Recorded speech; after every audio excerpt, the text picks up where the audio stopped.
हाँ भाई पीना पानी बाहर नहीं आना अंदर ही रह के पीना बाहर नहीं आना ਅਤੇ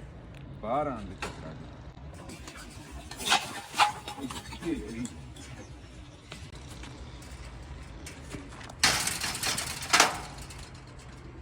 ਕੰਮ ਖਰਾਬ ਹੋ ਗਿਆ ਯਾਰ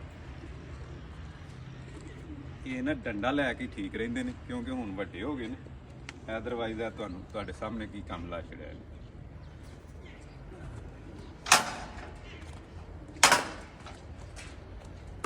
ਤੇਰੀ ਐਸੀ ਦੀ ਕੈਸੀ